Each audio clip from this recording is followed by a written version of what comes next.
Assalamualaikum warahmatullahi wabarakatuh. Bertemu lagi kita di kesempatan ini untuk melanjutkan pembahasan tentang pengetahuan dasar geografi. Tapi sebelumnya saya ingatkan, jangan lupa klik like, subscribe, dan nyalakan loncengnya agar tidak ketinggalan pembahasan yang berikutnya.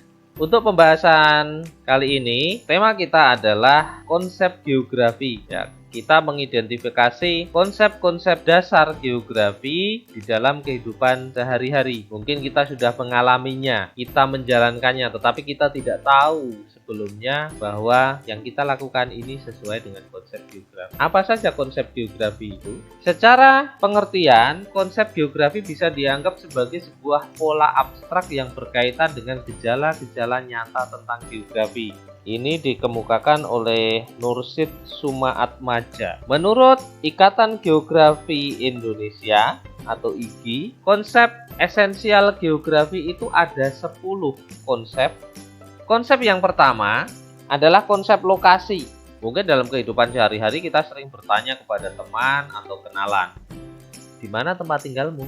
Mungkin dia menjawab, oh saya tinggal di sebelah masjid, saya tinggal di depan SMK. Atau kalau dia sedang pegang HP yang ada alat GPS-nya, mungkin dia langsung menunjukkan di peta, ini loh koordinat tempat tinggalku.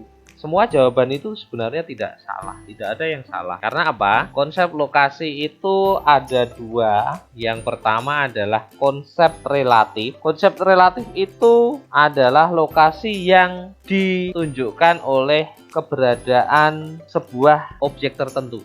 Misalnya tadi saat dia menjawab, saya tinggal di depan SMK, saya tinggal di samping masjid, itu lokasi dia itu berarti merujuk pada lokasi lain, yaitu masjid atau sekolah tadi. Itu lokasi relatif. Kemudian yang kedua adalah lokasi absolut. Kalau lokasi absolut ini lokasi pasti. Dia mendasarkan pada keberadaan garis lintang dan garis bujur, ya, sehingga lokasinya tepat sesuai dengan titik koordinatnya, koordinat lintang dan bujurnya, sehingga tidak akan salah. Tetapi jika lokasi relatif yang disebut, jika kita salah mengidentifikasi maka bisa salah. Misalnya tadi, rumah saya di samping masjid.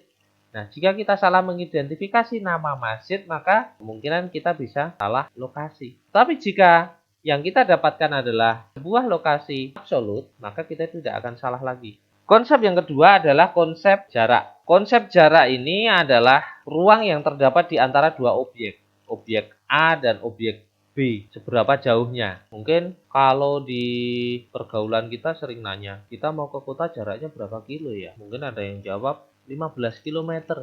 Ada lagi yang jawab, enggak, bukan 15 km, tetapi 10 km. Dasarnya apa kok bisa 10 km? Saya ngukur dari peta, garis lurus. Kalau yang 15 km itu kan mengikuti jalan raya.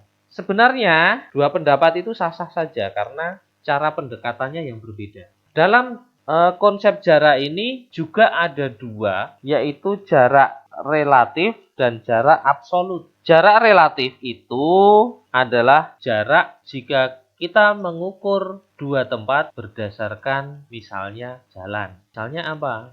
Kota Sampit dengan kota kecamatan yang ada di dekatnya, misalnya kecamatan Kota Besi. Jarak relatifnya 17 km.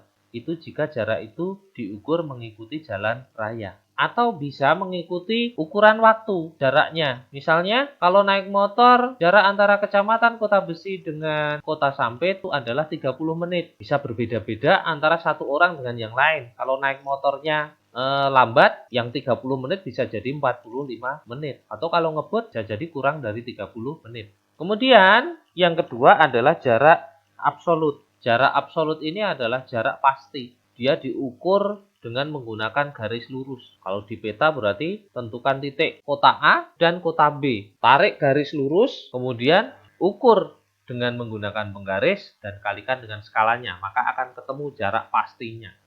Konsep ketiga adalah konsep keterjangkauan. Secara mudah, konsep keterjangkauan ini adalah mudah tidaknya suatu tempat itu dicapai. Semakin mudah suatu daerah, suatu tempat itu dicapai, maka keterjangkauannya bisa dibilang semakin bagus. Tetapi semakin sulit juga berarti keterjangkauannya semakin jelek. Misalnya, jarak kota A dan kota C diukur dari kota B itu sama. Tetapi, kota A bisa ditempuh dengan satu alat transportasi secara langsung. Sedangkan kota B harus berganti alat transportasi. Misalnya, dari kota B menuju ke kota C itu harus naik mobil dulu, kemudian berpindah naik perahu, baru jalan kaki. Itu namanya, meskipun jaraknya sama, namanya kota C itu punya keterjangkauan yang jelek. Sedangkan kota A, keterjangkauannya bagus. Itu dilihat dari sisi kota B. Jadi melihatnya dari kota B.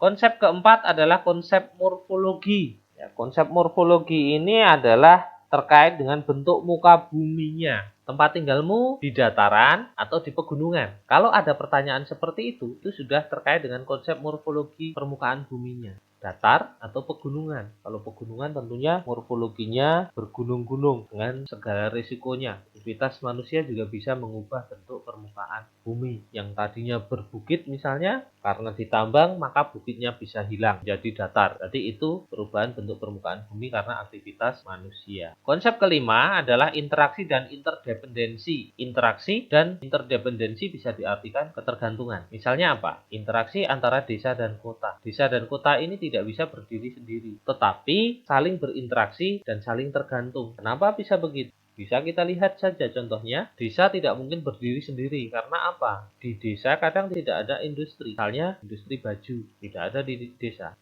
Sebaliknya, kota juga menggantungkan desa. Contohnya apa yang tergantung desa adalah bahan pangan. Kota biasanya lahan pertanian sudah bisa dibilang tidak ada atau kalaupun ada juga sangat sempit. Sehingga pasokan bahan makanan biasanya tergantung dari desa. Yang keenam, keterkaitan keruangan. Konsep ini menunjukkan bahwa satu wilayah dengan wilayah yang lain itu saling berhubungan. Perubahan salah satu wilayah itu dapat menyebabkan perubahan wilayah lainnya. Misalnya apa? Di lingkungan daerah hulu, jika terjadi penggundulan hutan atau perubahan penggunaan lahan, maka akan berefek pada bagian hilir sungai. Jika hujan lebat di bagian hulu terjadi erosi, di bagian hilir terjadi banjir. Jadi saling terkait. Perubahan sebuah wilayah biasanya akan mempengaruhi wilayah lain. Jadi keterkaitan ruang ini adalah hubungan sebab akibat. Perubahan di satu wilayah bisa mempengaruhi wilayah yang lain. Berikutnya adalah konsep pola. Konsep pola ini mengacu pada susunan keruangan, persebaran fenomena di muka bumi, bentuknya maupun strukturnya. Itu konsep pola. Misalnya apa? Penyebaran rumah tinggal. Penyebaran rumah tinggal ini kalau kita amati di peta atau melalui citra penginderaan jauh, kita akan bisa membedakan contohnya di Kalimantan. Kalimantan itu pola permukiman yang tradisional, kampung-kampung tradisional itu biasanya ada di pinggir sungai. Sehingga membentuk sebuah pola permukiman memanjang di pinggir sungai. Kenapa bisa begitu? Karena itu terkait dengan perkembangan zaman di mana alat transportasi di Kalimantan pada zaman dulu lebih banyak melewati sungai, belum ada jalan darat. Sehingga orang membangun rumah kebanyakan di pinggir sungai, di pinggir jalan utama sebagai urat nadi transportasi dan urat nadi ekonomi. Beda dengan Pulau Jawa misalnya. Kalau Pulau Jawa, orang biasanya membangun permukiman itu di pinggir jalan. Karena apa? Di Jawa, sungai tidak dijadikan alat atau tidak dijadikan sebagai jalur transportasi. Jalur transportasinya melalui jalan darat. Hanya sungai tertentu saja di Pulau Jawa yang menjadi jalur transportasi air, sungai-sungai besar atau tidak terlalu jauh dari laut. Konsep yang berikutnya adalah konsep aglomerasi. Aglomerasi ini adalah sebuah konsep yang melihat sebuah kecenderungan pengelompokan fenomena pada suatu wilayah tertentu. Contohnya pada zaman sekarang, industri-industri banyak dikelompokkan dalam sebuah kawasan industri. Di Jakarta ada kawasan industri Pulau Gadung, di Bekasi ada kawasan industri Cikarang, dan sebagainya. Pengelompokan itu yang dilihat sebagai sebuah konsep aglomerasi. Berikutnya, konsep nilai guna atau nilai kegunaan. Konsep nilai kegunaan ini melihat pada kelebihan sebuah tempat atau sebuah tempat mempunyai kegunaan yang berbeda berdasarkan fungsinya. Satu tempat kita bisa melihat mempunyai beberapa nilai guna. Apa contohnya? Ini adalah Candi Borobudur. Jika kita melihat sebagai masyarakat umum, Candi Borobudur itu adalah sebuah tempat wisata, sebuah bangunan bersejarah peninggalan kerajaan Mataram kuno. Tetapi umat Buddha akan melihat Candi Borobudur itu tidak sebagai tempat wisata, tetapi sebagai tempat beribadah. Jadi ada dua sudut pandang orang umum dan sudut pandang pemeluk agama Buddha. Satu tempat yang dipandang dari dua sudut pandang berbeda itu nanti mempunyai nilai kegunaan yang berbeda. Contoh lain misalnya pantai. Pantai itu bagi nelayan adalah tempat mencari nafkah atau tempat tinggal. Tapi bagi orang pegunungan, pantai adalah sebagai tempat wisata. Jadi dua fungsi yang berbeda atau nilai kegunaan yang berbeda karena perbedaan sudut pandang dari orang yang memanfaatkannya. Berikutnya adalah konsep diferensiasi area. Ini adalah konsep yang terakhir.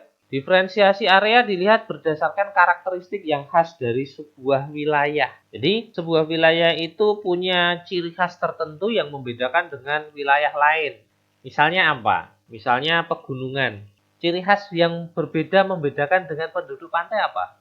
Orang pegunungan pakaiannya cenderung tebal. Kenapa? Karena suhu di pegunungan lebih dingin daripada di pantai. Ada sebuah karakteristik khas. Sementara di pantai sendiri, kalau dilihat dari profesinya, punya ciri khas tertentu, yaitu sebagai nelayan. Itu yang membedakan dari daerah lain. Itu adalah 10 konsep esensial geografi. Dipakai untuk mengkaji sebuah fenomena. Jika ada sebuah fenomena tertentu, bisa kita tahu lokasinya di mana, jaraknya dari tempat saya berapa jauh, apakah terjadi pola tertentu, terjadi di pegunungan atau dataran, terkait enggak dengan kejadian di daerah lain, ada nggak sebab akibat dengan daerah lain. Itu mungkin dalam mengkaji sebuah fenomena kita tidak memakai 10 konsep esensial tadi, tapi dengan beberapa konsep esensial kita bisa membahas sebuah fenomena geografi secara mendalam atau memecahkan masalah, menjawab permasalahan dari fenomena yang kita lihat. Saya kira itu dulu untuk pembahasan kali ini tentang konsep esensial geografi. Semoga menambah pengetahuan, menambah wawasan.